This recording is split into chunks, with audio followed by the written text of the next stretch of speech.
Burnout really starts in this honeymoon phase where you're just so excited and you want to finish doing all the things that you've always been wanting to work on.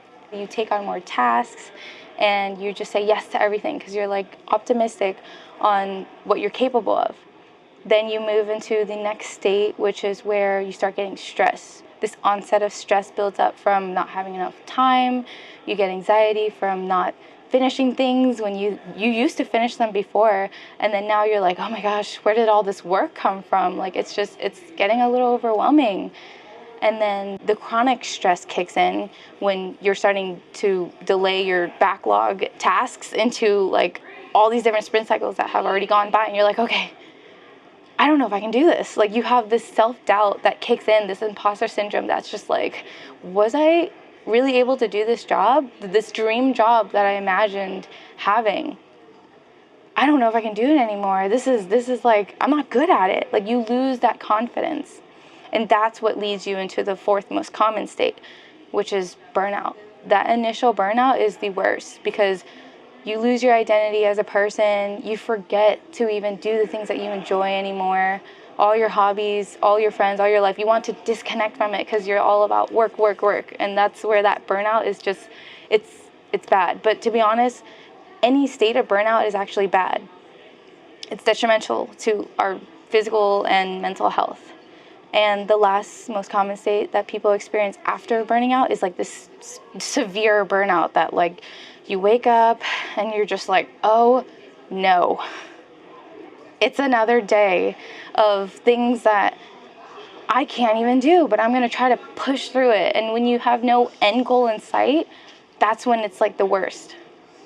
Some of the things that I do when I notice that I'm feeling stressed or like I'm in this burnout state, like I want to say yes, this is the honeymoon phase. Like I want to say yes and I want all my coworkers to respect me, is to remind myself I have boundaries.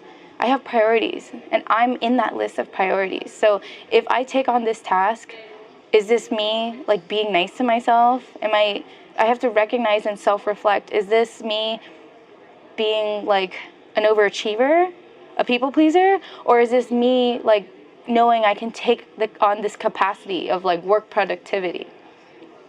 So that one of the things I do is ask myself that, and if I say, okay, it is true, I am capable, it is true, I do have time this week or this sprint cycle to take on this task, I'll do it. But if it's not true, like I already have like 10 things in the backlog I was supposed to do last sprint cycle, then I have to respect myself and say, no, I can't do it right now. And no is going to be really hard to say it, especially because I don't want to let people down.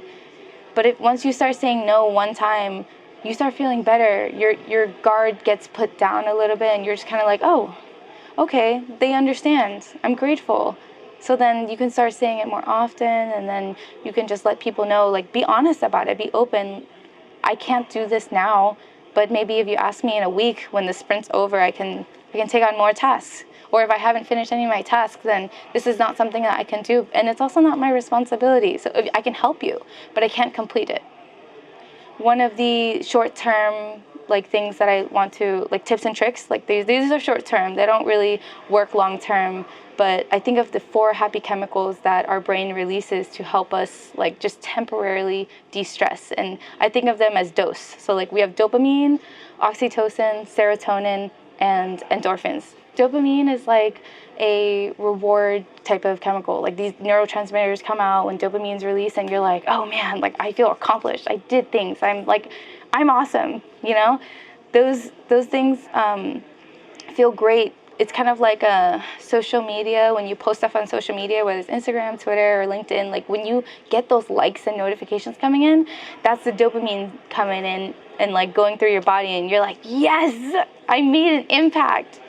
And one thing that I did when I started trying to learn how to like release dopamine like on demand, I know that sounds kind of weird, but sometimes I just felt kind of down and unmotivated. So I thought, I need some dopamine. And I write down 3 things that either motivate me or that I'm grateful for. And so reason why there's 3 is because the first one, it takes you, if you're going to be honest, it takes you a long time to really come up with the first one. When you list the second one, you tend to like, okay, I'll just toss something out there.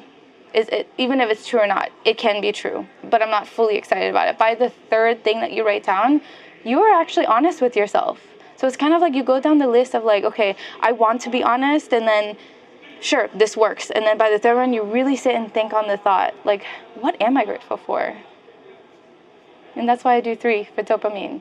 Oxytocin is like a warm, fuzzy chemical that we experience when we're blushing or when we feel loved or when we get hugged. So if there's someone around and I can get a hug from them, I'll just ask them for a hug. If I'm by myself and let's say I'm working at a cafe and I just want to feel some serotonin, I just watch some puppy or kitten videos or pull up some babies, like baby videos of them like laughing, because it's laughter is contagious. And that leads me to serotonin. When you laugh, you release like a good amount of serotonin to make you feel less tense, and your shoulders like are kind of like more relaxed, and your guard is put down because you're more vulnerable. And it's not bad feeling vulnerable. It's just like a part of being human.